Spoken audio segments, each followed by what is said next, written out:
एक बात बहुत अच्छी बोलूंगा, बड़े ध्यान से सुनिएगा।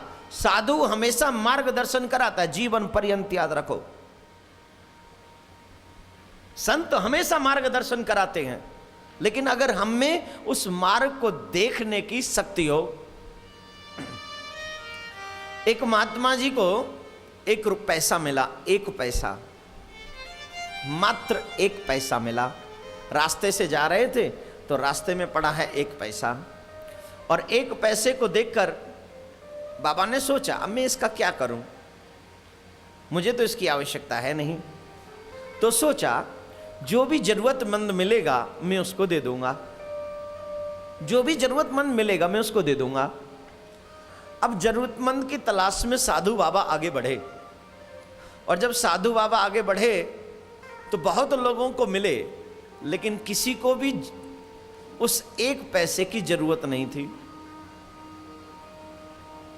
किसी को भी जरूरत नहीं थी एक पैसे की। तो नदी के किनारे विश्राम कर रहे थे साधु बाबा, उसी समय देखा एक राजा की सेना जा रही है। और जब राजा की सेना जा रही है तो मंत्रियों ने आके कहा बाबू बाबा हटो यहां से, हटो हटो हटो हटो, सेना निकलेगी, घोड़े निकलेंगे, हाथी निकलेंगे, रथ निकलेंगे, बीच में आ जाओगे तो गड़बड़, हट जाओ। बोले भाई कौन आ रहा है? बोले राजा आ रहा है। बोले कहाँ जा रहे हैं राजा भाई? बोले दूसरे राजा पर चढ़ाई करने जा रहे हैं, हम उसको हराएंगे, उसके राज्य को हम अपना बना लेंगे, और इसलिए हम वहां पर चढ़ाई करने जा रहे हैं। बाबा को लगा जरूरतमंद मिल गया। उन्होंने वो एक रुपया, एक पैसा जो था, एक रुपया तो नहीं, एक पैसा जाके उस राजा की जिस डोली में राजा बैठा था उसमें फेंक दिया।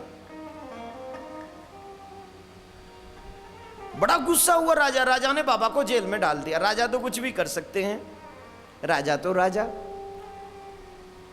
जेल में डाल दिया बाबा को। मंत्रियों ने पूछा बाबा से तुमने ये एक पैसा राजा के ऊपर क्यों डाला, तुमने राजा का अपमान क्यों किया?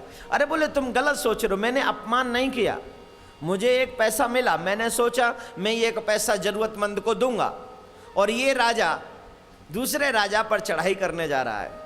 कितने लोग मरेंगे, कितने लोग कटेंगे, कितने लोगों का विनाश होगा, इस राजा को उससे कोई मतलब नहीं है। इस राजा को मतलब है तो मात्र उस राजा के कोष से, उस राजा को मतलब है तो अपना राज्य बढ़ाने से। मैंने सोचा इससे ज्यादा जरूरतमंद कौन होगा जो दूसरों को मारकर भी अपना खजाना बढ़ाने पर लग रहा है, इसलिए मैंने एक पैसा इसको दिया,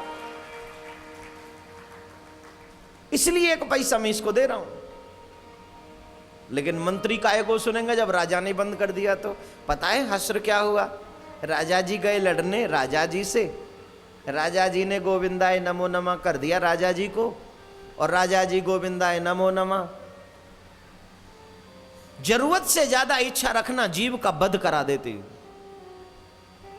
अगर आप लोगों की जरूरत, मेरी जरूरत से ज्यादा है तो समझना कुछ न कुछ गड़बड़ जरूर होगी। इसलिए एक बात जीवन पर्यंत याद रखना, परमात्मा सारी जरूरतें पूरी करता है, कामना किसी की पूरी न तो आज तक हुई न आगे कभी होगी। जीवन भर याद रखना। तुम्हारी जरूरत है, तुम्हें भोजन मिल रहा है, 2 समय का मिल रहा है कि नहीं? तुम्हारी जरूरत है तन ढकने के लिए वस्त्र मिल रहे हैं कि नहीं? तुम्हारी जरूरत है आने जाने के लिए धन है तुम्हारे पास, और इच्छाएं। एक कमरे में रहने वाला सोचे कि मेरे लिए बिल्डिंग मिल जाए, छोटी गाड़ी में चलने वाला सोचे मुझे दुनिया की सबसे कीमती गाड़ी मिल जाए। ये इच्छाएं हैं, और इच्छाएं तो मेरे प्यारे मरते मरते कभी पूरी नहीं होंगी, इच्छा तो रह ही जाएंगी। इसलिए ज़्यादा इच्छाएं मत पालो प्यारे। अधिकांश हो सके तो संतों के चरणों में आकर अपना मद भूलकर, अहंकार भूलकर गोविंद के हो जाओ। गोविंद तेरा कल्याण कर देगा, मेरा कन्हैया तेरा बेड़ा पार कर देगा। कराना है कल्याण कि नहीं? कराना है। हाँ, किराए पे नहीं होता है कल्याण। आजकल वस्त्र भी किराए पे मिल जाते हैं, आभूषण भी किराए पर मिल जाते हैं, गाड़ियाँ भी किराए पे मिल जाते हैं, मकान भी किराए पर मिल जाते हैं, आजकल तो बच्चे भी किराए पर मिल जाते हैं, आजकल तो माँ बाप भी किराए पर मिल जाते हैं। सब कुछ किराए पर मिल सकता है, लेकिन ना तो परमात्मा किराए पर मिलेगा, ना गुरु किराए पर मिलेगा, और ना भक्ति किराए पर मिलेगी। जिस दिन ये असली होंगे तेरा कल्याण हो जाएगा। तेरी सांसें भी किराए पर नहीं मिलेंगी। अपोलो वाले डॉक्टर भी तेरा इलाज करने से मना कर देंगे जब घंटी वहां से बजेगी। करवाना है कि नहीं करवाना है? तो आइए आनंद के साथ में। कल्याण किराए पर नहीं होगा, कल्याण के लिए तुम्हें प्रयास करना होगा, कल्याण के लिए तुम्हें मेहनत करनी होगी, कल्याण के लिए तुम्हें कर्म करना होगा। और कल्याण के लिए कर्म है ईश्वर की भक्ति, गोविंद स्मरण, प्रभु की याद। मैं हमेशा कथा में कहता हूं, प्रभु के नाम का गान करो, प्रभु की कथा का पान करो, और उसी मूर्तिवान माधुर्यमयी माधुर्य छवि का ध्यान धरो। सत्यम परम धीमहि। बोले कौन सा परम सत्य? बोले वही माखन चोर परम सत्य श्री कृष्ण। सत्यम परम धीमहि का मतलब है कृष्णम परम धीमहि। वही कृष्ण, वो नटखट है, वो छलिया है, वो चित चोर है, वो माखन चोर है, वो नंद किशोर है, वो नंद नंदन है, वो यशोदा नंदन है। अपना नाम नहीं लूंगा, वो बहुत राधे राधे बोलना पड़ेगा। राधे राधे। आइए उसी का गान करे, उसी का ध्यान धरे, और उसी के नाम का पान करे, उसी की कथा का पान करे, तो जीवन कृष्णमय हो जाएगा। और जब जीवन कृष्णमय हो जाएगा तो कल्याण भी निश्चित हो जाएगा। तो मेरे साथ मिलकर कुछ गुनगुना लीजिए, शुरुआत करें। देखिए भाई, मैं गान क्यों जरूरी है?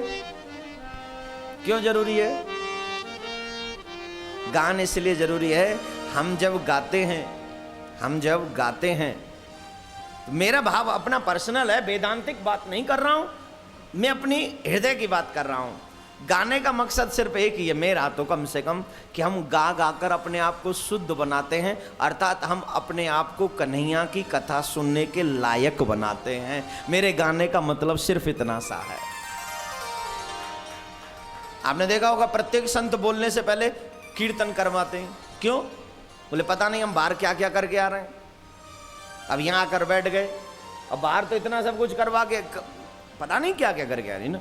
अब आते बोले कथा में मन लग जाएगा क्या? बोले नहीं, पहले जब अपवित्र जगह से आते हैं तो घर में स्नान घर में जाके स्नान करते हैं।